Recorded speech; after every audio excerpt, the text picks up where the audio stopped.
1절부터 3절까지 말씀 보면, 자, 그날에 하나님께서 예루살렘 주민을요, 자, 그들을 치러 온 모든 민족들에게 취하게 하는 잔이 되게 하겠다. 또 무거운 돌이 되게 하겠다. 자, 이런 말씀을 주셨습니다. 자, 그날이 가까우면 천하만국이 모일 것이라는 거예요. 이스라엘을 치기 위해서 모일 것이라 말합니다. 자, 이스라엘을 치고 다 정복하고 마지막 예루살렘을 애워싸리라 말씀합니다. 자, 곧 바람 앞에 등불처럼 이제 망할 위기 가운데 있는 예루살렘입니다. 자, 그런데 하나님께서 그 예루살렘을 도리어 그 모든 이방 민족, 천하만국에게 취하게 하는 잔이 되게 할 것이고 무거운 돌이 되게 할 것이다. 더 나아가서 6절 말씀에 보면, 자, 특별히 그 예루살렘의 이스라엘의 지도자, 유다의 지도자들은, 자, 그들을 치려고 하는 자들에게, 자, 무엇이 되게 하겠다 하십니까? 나무 가운데 화로 갖게 하고, 그리고 곡식단 사이에 횃불 갖게 하겠다. 하나님께서 말씀하십니다. 자, 그러니까 예루살렘을 삼키려고 하는데 도리어 그 예루살렘으로 말미암아 취하게 되고 비틀거리게 되고 넘어지게 되게 할 것이다. 그리고 무거운 돌을 드는 것처럼 들려고 하다가 도리어 자기들이 상하게 될 것이다 라고 하는 것이죠. 자, 예루살렘을 애워쌌는데 도리어 불이 붙어서 그들 모두가 불사름을 당하게 될 것이다 라고 하는 것입니다. 곧 이스라엘의 완전한 승리를 말씀해주고 있습니다. 자, 여기서 우리가 알게 되는 것은 무엇입니까? 우리 하나님은 어떤 하나님이다? 역전의 하나님이다 라고 하는 것입니다. 할렐루야. 자, 함께 따라 역전의 하나님. 역전의 하나님. 여러분, 이런 말 있죠. 인생은 9회 말 2아웃부터다. 뭐 이런 말이 있습니다. 자, 9회 말 2아웃이면 자, 이미 다 끝난 경기입니다. 다 패한 경기인데, 자, 마지막 그 2아웃에 말로 홈런을 때려가지고 역전승을 거두게 하시는 하나님이다라고 하는 것이죠. 다 넘어졌습니다. 예루살렘만 남아있습니다. 자, 그런데 하나님께서 그 예루살렘으로 하여금 그 천하만국, 그 이방민족, 하나님을 대적하여 일어난 그들 모두를 심판하시겠다라고 하는 말씀입니다. 자, 1절부터 11절까지의 그날에 라고 하는 말이 7번 반복됩니다. 자, 망할 것 같았는데 완전 승리로 바꾸시는 그날. 자, 그날은 어떤 날일까? 자, 가장 가까이로는요, 지금 성전 재건 공사가 멈추어졌는데 그것을 다시 재개하게 돼서 예루살렘 성전이 완성되게 되는 날을 말합니다. 조금 더 분명하게는 장차 우리를 구원하기 위해서 오실 예수 그리스도, 자, 그분의 초림 때를 말하죠. 그리고 좀 더 분명하게는 그 예수 그리스도가 다시 오실 날. 그래서 이 땅의 모든 악을, 하나님을 대적하여 일어난 모든 악을 심판하시고 하나님의 교회, 그리스도의 교회의 승리를 이루게 하실 그 종말의 때를 말씀해주고 있습니다. 자, 그날이 가까우면 큰 전쟁이 있을 것이다 라고 하는 것입니다. 여러분, 요한계시록에 보면 저나 천하만국이 예루살렘에 모이잖아요. 자, 그때 일어날 전쟁을 요한계시록에서 뭐라고 말합니까? 아마겟돈 전쟁이었어요. 아마겟돈 전쟁. 자, 그때는 믿는 자들이 핍박을 받고 세상이 이기는 것 같습니다. 큰 환난의 때입니다. 시련의 때요, 시험의 때입니다. 자, 그런데 성경은 분명하게 말씀합니다. 그날이 천하만국이 예루살렘을 치러 모일 것인데, 자, 그런데 하나님께서 도우셔서 어린 양 그리스도가 승리하게 될 것이고, 그 예수를 그리스도로 고백하는 교회가 마침내 승리하게 될 것이다 라고 하는 것입니다. 어린 양 그리스도의 승리, 그리고 그와 함께한 교회의 승리, 이것이 바로 요한계시록의 대주제고요, 성경 전체의 핵심 주제입니다. 할렐루야. 우리 하나님 어떤 하나님이라고요? 역전의 하나님이다. 자, 그 역전의 하나님, 어떻게 우리 인생에 이와 같은 대반전을 이루게 하시는 것일까? 인생 역전의 그 길이 어디에 있느냐라고 하는 것입니다. 자, 먼저 말씀해 주는 것은요, 자, 그 길은 성전의 회복에 있다, 예배의 회복에 있다라고 오늘 말씀에 이야기해 주고 있습니다. 함께 따라하겠습니다. 성전 회복 주시는 하나님, 성전 회복 주시는 하나님. 네, 조금 어색한 듯 하지만 제가 운율을 맞히느냐고 이렇게 좀 붙여봤어요. 성전의 회복, 예배의 회복을 주시는 하나님. 그로써 우리를 인생 역전하게 하시는 하나님이다 라고 하는 거예요. 여러분 4절에 보면 그 하나님이 말씀하시죠. 여호와가 말하노라. 그날에 내가 모든 말을 쳐서, 적들의 말이죠, 놀라게 하며 그 탄자를 쳐서 미치게 하되, 유다 족속은 내가 돌보고 모든 민족의 말을 쳐서 눈이 멀게 하겠다 그러셨어요. 예루살렘을 애워싼 그 천하만국의 모든 적들, 그 원수들을 하나님께서 미치게 하시고 놀라게 하시고 그들의 눈은 멀게 하시겠다라고 하는 거예요. 반면에요, 5절 말씀에 보면 반면에 그 포위를 당한 예루살렘 주민은 힘을 얻게 하시겠다라고 말씀하죠. 5절 말씀을 우리 같이 함께 읽겠습니다. 5절. 유다의 우두머리들이 마음속에 이르기를 예루살렘 주민이 그들의 하나님 만군의 여호와로 말미암아 힘을 얻었다 할지라. 할렐루야. 적들은 눈이 멀고 미치고 놀라고 그 맥이 다 빠지는데 그 갇혀있는 예루살렘 주민들은 힘을 얻겠다라고 하는 거예요. 근데 그 힘 누구로 말미암아 얻게 된다고요? 만군의 하나님 여호와로 말미암는 힘입니다. 할렐루야. 그런데 여러분, 우리 하나님께서 우리에게 힘을 주시는데 무엇을 통해서 우리에게 힘을 주실까요? 여러분, 우리가 하나님으로 말미암아 힘을 얻게 되는데 그 힘 어떻게 우리에게 임하는 것일까? 그것은요, 성전입니다. 예배입니다. 할렐루야. 여러분, 그 말씀을 한번 보시죠. 지금 이 말씀을 받는 지금 이스라엘의 실정, 현실은 여러분 어떻습니까? 이스라엘 나라가 지금 독립국가입니까? 아닙니다. 오래전에 망했습니다. 그 죄로 인하여 망했고요. 그리고 바벨론의 포로로 잡혀갔던 이스라엘 나라. 그 성전은 이미 완전히 파괴되었고 불타버렸습니다. 성전 둘러싼 성읍도 다 회파되었고요. 나라가 망한 상태입니다. 그런데 오늘 하나님께 주시는 약속은 무엇이냐면요. 6절 끝에 보면 뭐라고 말씀하고 계십니까? 예루살렘 사람들은 다시 그 본 곳 예루살렘에 살게 되리라. 할렐루야. 나라가 망했고 백성들이 다 포로로 잡혀갔습니다. 그런데 예루살렘 주민들이 다시 그 본 곳 예루살렘에 살게 되리라. 무슨 말씀일까요? 포로로 잡혀갔던 자들이 이제 하나님의 놀라운 은혜로 예루살렘에 뭐하게 되리라는 거예요? 돌아오게 되리라라고 하는 말씀이죠. 여러분, 이 스가랴 선지자가 활동했던 그 시대를 돌아보면은요, 이미 포로기 70년이 지났습니다. 바벨론 제국이 무너지죠. 페르시아 제국의 이 고레스 왕이 바벨론을 무너뜨리면서 그가 성령의 감동하심 가운데 말합니다. 유대 백성 중에서, 포로로 잡혀온 자들 중에서 예루살렘에 돌아가서 무너진 성전을 재건하고자 하는 자들은 누구나 다 돌아가도 좋다라고 하는 포고령을 내렸어요. 이에 총독 수룹바벨과 대제사장 여호수아가 앞장서서 백성들 약 4만여 명, 그 종들까지 하면 약 5만 명 가까이 가요. 여러분, 예루살렘으로 돌아옵니다. 그들이 돌아와서 제일 먼저 한 일은 무엇입니까? 무너진 예루살렘 성전을 재건하는 것이었습니다. 그들이 성전의 기초 공사를 했어요. 성전의 기초 공사를 했는데, 그때 저 북쪽에 있는 사마리아 사람들이 주변에 이방 나라 민족들과 연합을 해가지고 이 성전 재건 공사를 회방을 놓습니다.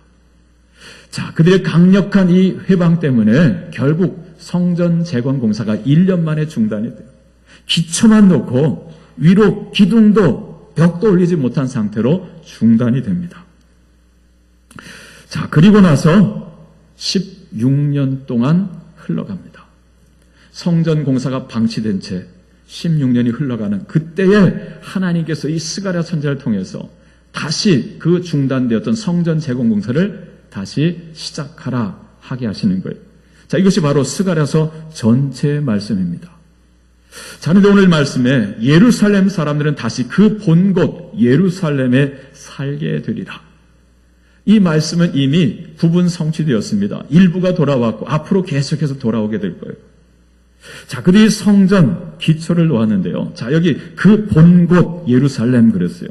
이 본곳이라고 하는 것 무슨 뜻입니까? 하나님께서 당신의 이름을 두시려고 이스라엘 12지파 중에서 택하신 성읍 어디입니까? 예루살렘을 말하죠. 그리고 조금 더 좁게는, 조금 더 구체적으로는 자, 솔로몬에게 하나님께서 주신 약속이 있습니다. 솔로몬이 성전을 짓고 하나님 앞에 봉헌하고 기도하죠. 그때 하나님께서 응답하시기를 나의 눈과 나의 마음이 항상 이 성전에 있을 것이다 그러셨어요. 아버지의 마음과 아버지의 눈이 항상 거하시라 약속하셨던 그 예루살렘 성전을 의미하는 것입니다. 자, 그런데 자, 이 스가랴가 이 말씀을 전할 때 현실은 무엇이라고요?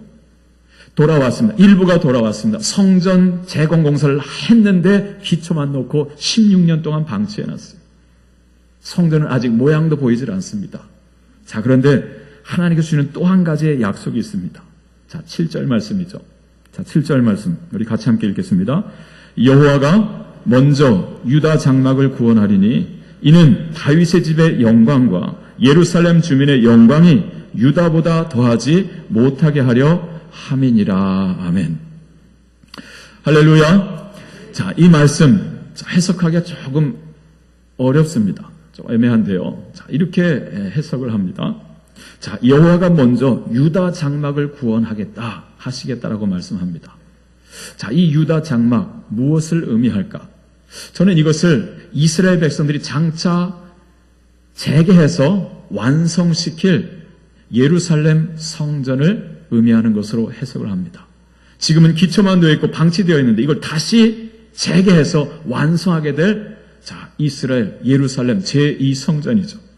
자, 그리고 주시는 말씀이 다윗의 집의 영광과 예루살렘 주민의 영광이 자, 이 이후에 세워질 이 유다 이 장막보다 더하지 못하게 하려 합니다.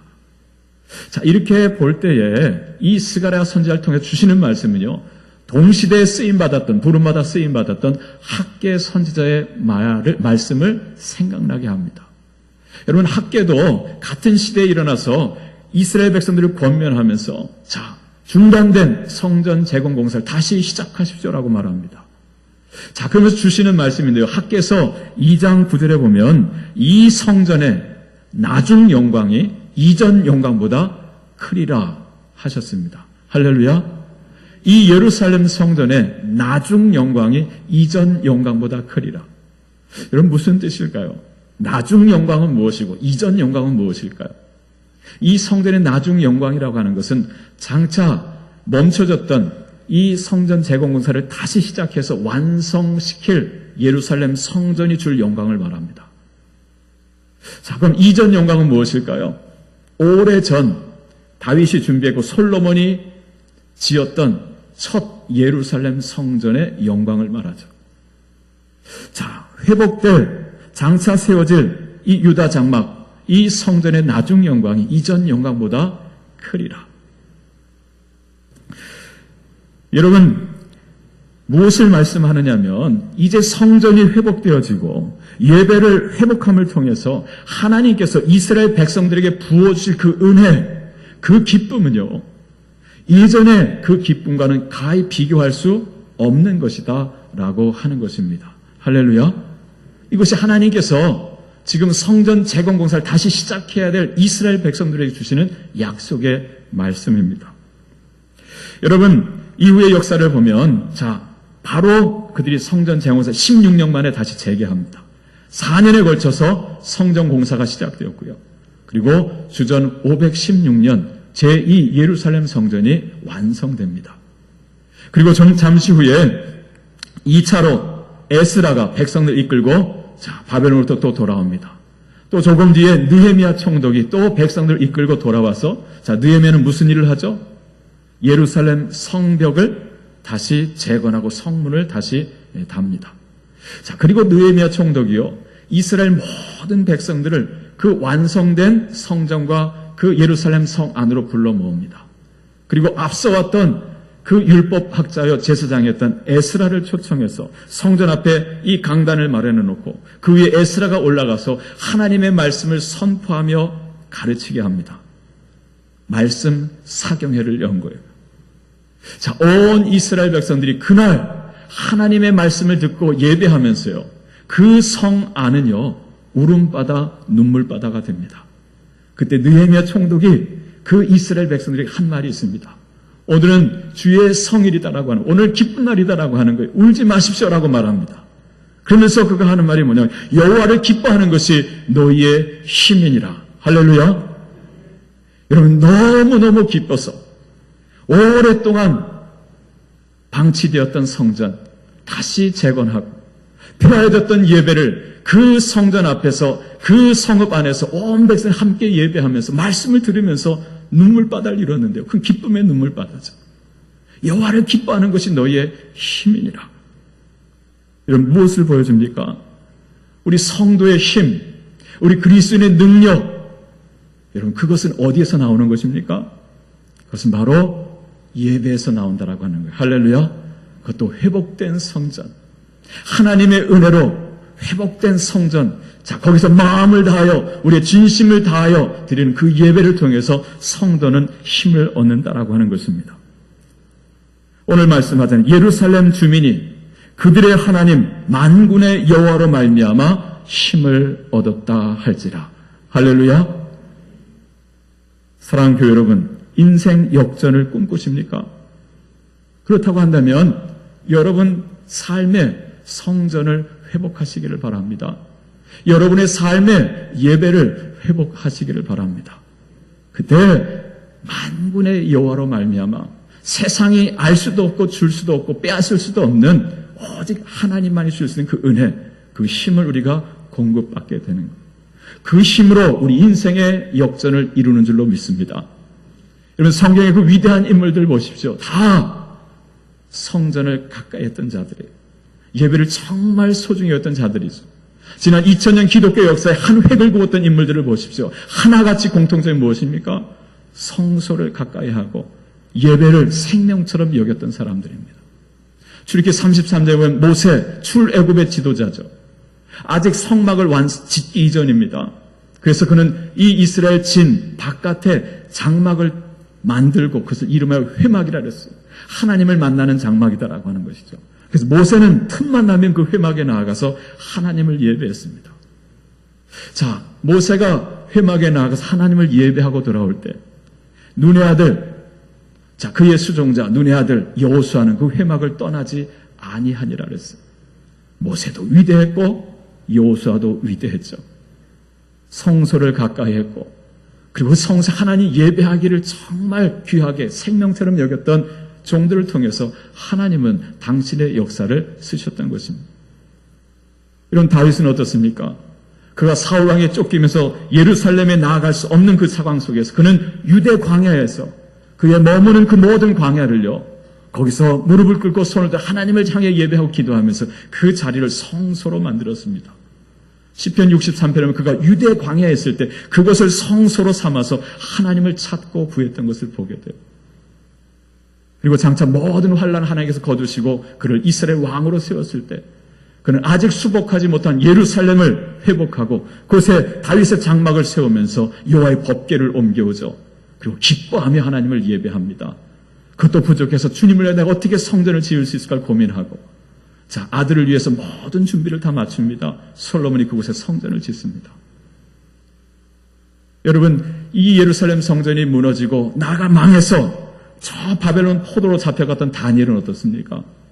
그는 예루살렘에 나아갈 수 없으니 그는 그 있는 자리를 성소로 만들죠. 예루살렘을 향하여 난문을 활짝 열어놓고 하루에 3번씩 하나님 앞에 예배하면서 기도했던 다니엘을 봅니다. 여러분, 무엇입니까? 인생의 역전, 여러분 어디에 있습니까? 성소를 가까이 하고 그 성소에서 하나님을 구하고 예배하는 자, 그를 통해서 하나님은 놀라운 대역전을 이루어 가시는 것을 보게 됩니다. 오늘 여러분도 여러분의 삶 가운데 이 성소를 회복하시고 예배를 회복하심으로 말미암아 하나님이 부어주시는 그 힘, 그 은혜로서 여러분의 인생의 대반전을 이루시는 놀라운 주인공들이 되시기를 주님의 이름으로 축복합니다. 자, 두 번째로 하나님께서 역전의 하나님이 되셔서 우리로 마침내 승리하게 하시는데 어떻게? 오늘 우리를 다윗과 같게 하시겠다라고 말씀하십니다. 자, 함께 따라서 다윗 같게 하신 하나님, 다윗 같게 하신 하나님. 자, 8절 말씀 우리 같이 함께 읽습니다. 그날에 여호와가 예루살렘 주민을 보호하리니 그 중에 약한 자가 그날에는 다윗 같겠고 다윗의 족속은 하나님 같고 무리 앞에 있는 여호와의 사자 같을 것이라. 할렐루야. 자, 그날에 자, 완전 위기죠. 다 무너졌고 예루살렘만 남았습니다. 예루살렘이 애워싸임을 당했습니다. 자, 그런데 그날에 하나님께서 예루살렘 주민을 보호하겠는데 어떻게 해요? 그 중에 약한 자, 그 예루살렘 성 중에 가장 약한 자라도 누구와 같게 하겠다고요? 다윗과 같게 하시겠다라고요. 다윗. 여러분, 다윗이 누군데요? 다윗이 어떤 사람입니까? 다윗을 한마디로 표현하면 역전의 용사입니다. 여러분, 사무엘상을 보십시오. 블레셋 나라가 침공해 왔습니다. 자, 그 골리앗 장수 앞에서 사울 왕과 그의 군대장과 모든 군사들이요 다 숨어가지고 벌벌 떱니다. 골리앗은 매일같이 나와 조석으로 으름장을 놓습니다. 자, 이제 이스라엘은 정말 바람 앞에 등불이죠. 자, 그런데 누가 그 위기를, 그 위기 가운데 나라를 살립니까? 다윗입니다. 군대에 나가 있는 형님들의 안부를 물기 위해서 도시락 가지고 왔던 다윗을 통해, 소년 다윗을 통해 하나님은 그 골리앗을 쓰러뜨립니다. 칼과 창으로 쓰러뜨린 것이 아닙니다. 만군의 여호와, 이스라엘 하나님 여호와의 이름으로 골리앗을 쓰러뜨리고 나라를 구합니다. 할렐루야. 자, 그가 바로 다윗이었어요. 성경 이후에 기록합니다. 다윗이 어디로 가든지 여호와께서 뭐하게 하셨더라고요? 이기게 하셨더라. 할렐루야. 다윗이 어디를 가든지 하나님께서 이기게 하셨다. 자, 그런데 오늘 말씀에 그날이 오면, 자, 다 무너지고 예루살렘만 남게 되었는 그 위기 상황 가운데 그날이 오면 하나님께서 그 성중에 있는 약한 자라도 다윗과 같게 하시겠다라고 하는 하나님의 약속의 말씀입니다. 무엇입니까? 하나님께서 오늘 여러분으로 하여금, 오늘 예수를 그리스도로 고백하는 오늘 여러분으로 하여금 다윗과 같게 하셔서 이 세상 지배하려고 하는 어둠의 영을 물리치고 하나님의 나라를 능력으로 일구시리라라고 하는 약속의 말씀입니다. 지난 주간 새벽 기도를 통해서 정말 놀라운 하나님 주시는 이 통찰을 얻게 됐어요. 여러분, 시편 142편을 넘겨보시길 바랍니다. 구약성경 906쪽에 지난 수요일날 142편을 보았고 목요일날 143편, 그리고 금요일 144편, 그리고 어제 토요일날 145편을 보았는데 계속된 다윗의 시편입니다. 여러분, 성경을 해석하는 방법 중에 편집, 비평이라는 게 있어요. 각 시편 하나하나를 연구할 수도 있지만 왜 하나님께서 흩어져 있던 시편들을 이 배열로 묶어 놓으셨을까라고 하는 것이죠. 142편 뒤에 143편, 144편, 145편. 하루하루 이 말씀을 묵상하고 전하는데, 이것이 다윗이었구나. 인생 대반전을 이루는 다윗을 여기서 볼 수 있었어요. 그럼 142편 3절, 4절 볼까요? 같이 읽어보겠습니다. 내 영이 내 속에서 상할 때에도 주께서 내 길을 아셨나이다. 내가 가는 길에 그들이 나를 잡으려고 올무를 숨겼나이다. 오른쪽을 살펴보소서. 나를 아는 이도 없고 나의 피난처도 없고 내 영혼을 돌보는 이도 없나이다. 내 속에서 내 심령이 상한다라고 말해요.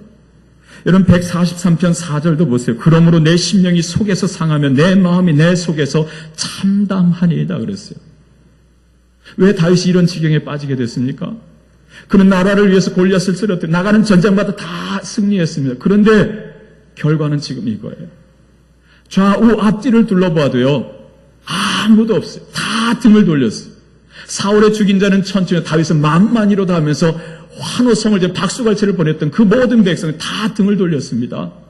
이유는 무엇입니까? 사울 때문이죠. 내 심령이 속에서부터 상할 때, 속된 말로 속상한 거예요. 속상한 거예요. 내 심령이, 내 마음이 심히 참담합니다.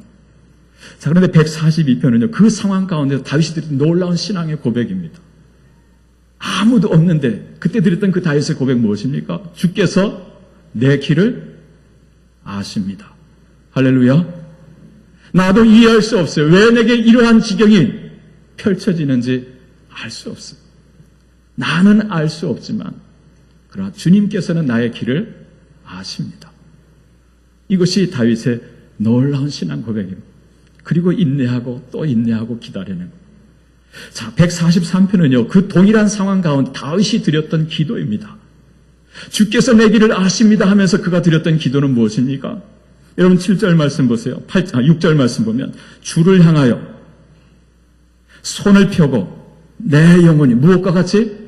마른 땅같이 주를 사모하나이다 그랬어요. 여러분 이 상황, 이 지경 되면 와, 하나님 믿을 필요 있어. 왜 내가 주를 위해서 이렇게 헌신했는데 왜 결과가 이거야 하면서 주님을 버릴 수도 있잖아요. 떠날 만도 하잖아요. 그런데 주님은 내 길을 아십니다 고백하면서요, 더 깊은 하나님의 임재 가운데로 들어갑니다. 그리고 또한 또 하나의 기도를 드리는데 나의 갈 길을 인도하옵소서 하면서 자신의 삶을 주님께 온전히 맡깁니다. 그 다음 말씀 7절이죠. 8절 말씀 같이 읽어보겠습니다. 아침에 나로 하여금 주의 인자한 말씀을 듣게 하소서. 내가 주를 의뢰함이니이다. 내가 다닐 길을 알게 하소서. 내가 내 영혼을 주께 드림이니이다. 아침에 나로 주의 인자한 말씀을 듣게 하소서. 내가 주를 의뢰합니다. 나의 다닐 길을 인도하소서. 내가 내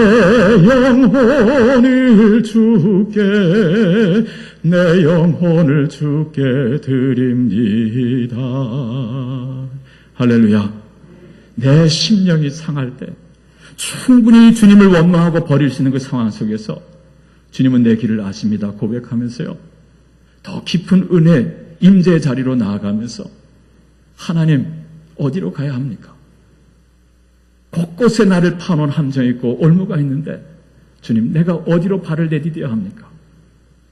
자, 그것을 이른 아침에 하나님 말씀을 묵상하면서 하나님께 여쭙는 거예요. 나의 첫 시간 하나님 앞에 올려드리면서 하나님의 말씀을 묵상하면서 나의 다닐 길을 알게 하소서. 내가 내 삶을 주님께 전폭적으로 맡깁니다. 이게 다윗의 기도였습니다. 그리고 이어지는 144편에 그의 이런 고백을 보십시오. 1절 말씀에 보면 나의 반석이신 여호와를 뭐하리로다? 찬송하리로다. 할렐루야. 나의 반석이신 여호와를 찬송하리로다. 그런데 여러분 3절 4절보다 144편 3절 4절 같이 읽겠습니다.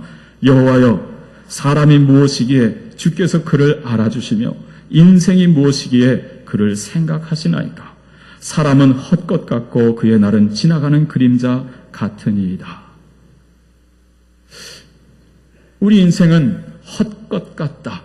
이 헛것이라고 하는 단어는 히브리 말로 헤벨입니다. 헤벨. 이건 입김이라는 거예요. 여러분 겨울철에 하고 입김을 불면 입김이 안개처럼 나왔다가 순간 사라지잖아요.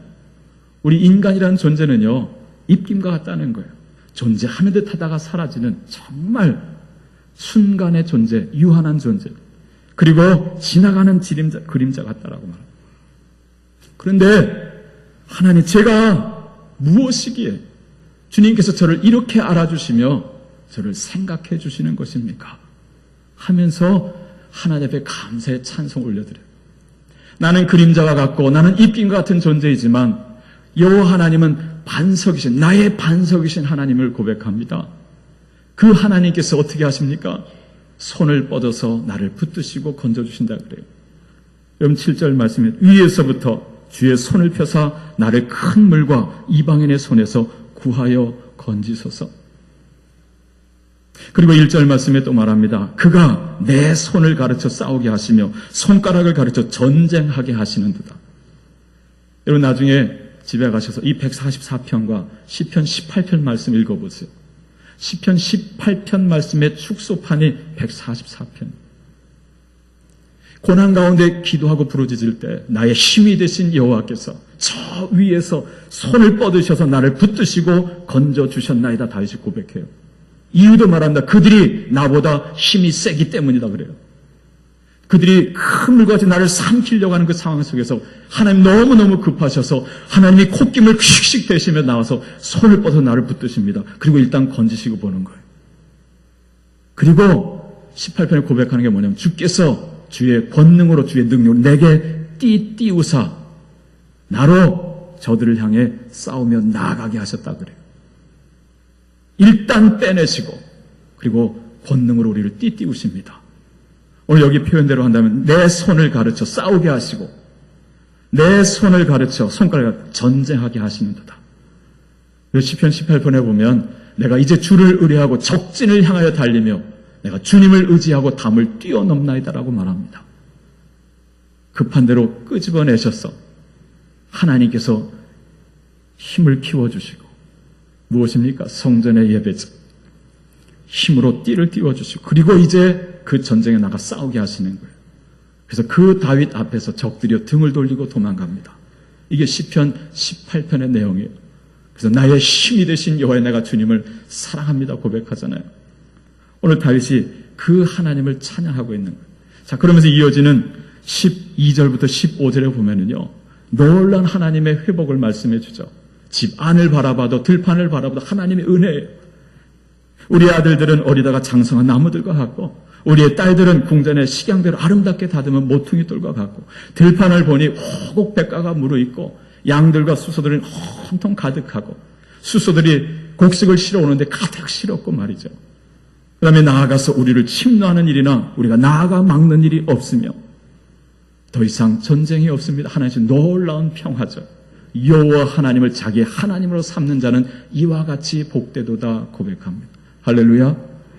그러면서 145편의 첫 절에 고백하는 것이 무엇입니까? 왕이신 나의 하나님, 내가 주를 높이고 내가 주의 이름을 영원히 송축하리이다. 할렐루야. 다윗은 왕이지만 나는 왕이 아닙니다. 나는 어린 양입니다. 하나님, 당신께서 왕이십니다. 그 하나님 앞에 자기를 무릎 꿇죠. 바라크. 자기를 낮춰 무릎 꿇고 내가 영원히 주님을 송축하리이다. 인생 대반전을 이루는 다윗을 여기서 보게 됩니다. 사랑하는 성도 여러분, 그날에 주님께서 우리 한 사람 한 사람을 누구와 같이요? 다윗과 같이 하게 하시겠다. 할렐루야. 여러분, 어떠한 상황에 놓여있다 할지라도요, 충분히 하나님을 원망하고 불평하고 등을 돌릴 수 있는 상황이지만 다윗의 고백을 들을 수 있길 바랍니다. 주님은 내 길을 아십니다. 그 상황일수록 더욱더 주님의 깊은 임재 가운데 들어가시고 내가 어디로 가야 하겠습니까? 말씀 속에서 나의 첫 시간을 드리며 하나님 앞에 구하는 것. 그리고 다윗의 놀라운 고백, 하나님 입김과도 같은 존재, 그림자와 같은 존재인데 어떻게 주님을 나를 이렇게 생각하시고 인도해 주십니까? 하면서 그 하나님의 은혜, 왕 되신 주님을 찬양하고 고백할 수 있는 복된 우리 광성의 가족들이 다 되시기를 주님의 이름으로 축복합니다. 자, 마지막으로 인생의 반전. 자, 어떻게 이루시는가? 성령 충만입니다. 할렐루야. 자, 함께 따라합니다. 성령 충만 주시는 하나님. 성령 충만 주시는 하나님. 자, 1절 말씀에 보면요, 하나님을 어떻게 묘사하고 있습니까? 하나님께서 다시 여러분 스가랴서 12장 1절에 보면 우리 하나님이 천지 하늘과 모든 터를 창조하셨다 그래요.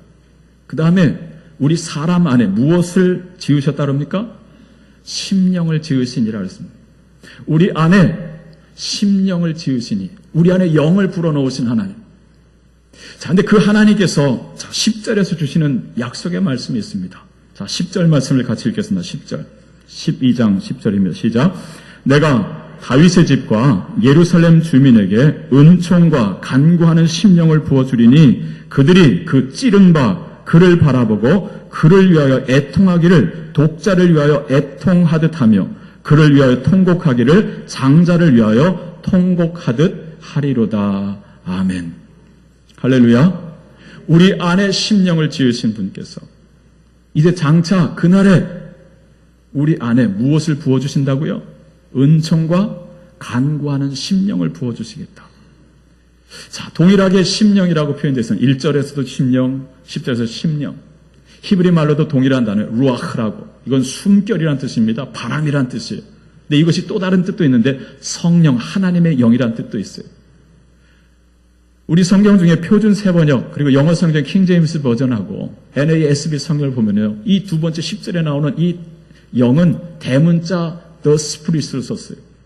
1절과 구별을 시켰습니다. 무엇입니까? 하나님께 처음에 우리 안에 영을 넣어주셨어요. 심령이라고 하는. 근데 우리가 하나님을 버리고 죄 가운데 빠짐으로써 하나님의 영이 파괴되어지고 더럽혀집니다. 자, 그런데 하나님이 우리를 버리지 아니하시고 어떻게 하시죠? 우리를 구원하시기 위해서 누굴 보내주셨습니까? 예수 그리스도를 보내주셨습니다. 그 예수 그리스도 십자가 보혈로 우리 안과 밖에 이 모든 죄를 씻게 해주셨습니다. 할렐루야. 그 다음에 씻음받던 우리의 그 마음의 심령 안에 하나님께서 무엇을 부어주시죠? 무엇을 부어주시죠? 성령을 부어주십니다. 오늘 스가랴 선을 통해서 하나님의 약속, 은총과 간구하는 영을 부어주시리라. 할렐루야. 이 일이 언제 있었습니까? 오순절날 마가의 다락방에 하나님께서 성령을 부어주셨습니다. 그것을 바라봤던 사람들, 와, 쟤네들 술 취한 것 아니냐라고 했을 때 베드로는 말하죠. 요엘서 2장 28절에 약속된 하나님의 그 성령, 하나님께 그 성령 우리 가운데 부어주신 것입니다. 그래요. 그 영은 또한 오늘 이 영입니다. 은총의 영, 간구하는 영. 여러분, 그 성령께서 오셔서 우리 안에 행하시는 일이 무엇입니까? 그 다음 말씀 보세요.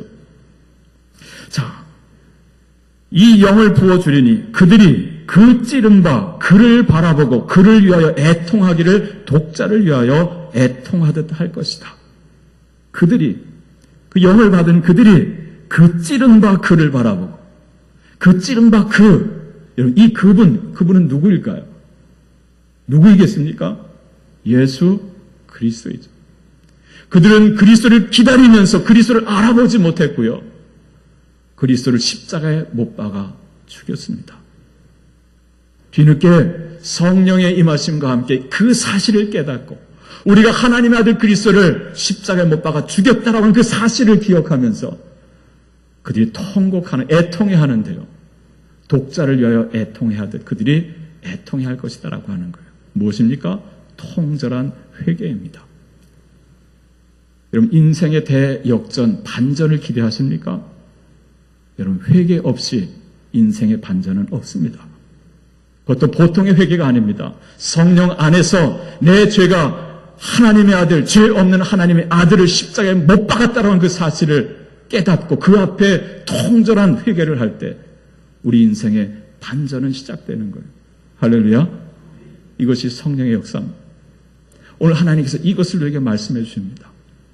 사랑하는 성도 여러분, 무너졌던 성전을 회복하고 예배를 회복함으로 여러분 한 사람 한 사람이 하나님을 구하는 다윗이 되셔서 그리고 정말 처절한 회개를 통해서 우리 안에 놀라운 대반전을 하나님 앞에 이루어 영광 돌리는 복된 주인공들이 다 되시기를 축복합니다. 기도하겠습니다. 하나님 아버지, 오랫동안 스가랴 선지자 통해 주신 말씀들을 보게 하셨습니다. 교회의 온전한 회복을 눈앞에 두면서 하나님 다시 한번 온전한 예배의 회복과 그리고 주님을 다윗처럼 회복하고 철저한 회개를 통해서 놀라운 하나님의 부어시는 이 회복, 인생의 대반전 이루는 하나님의 사람들, 우리 광성교회가 되게 하여 주옵소서. 예수님의 이름으로 기도합니다. 아멘.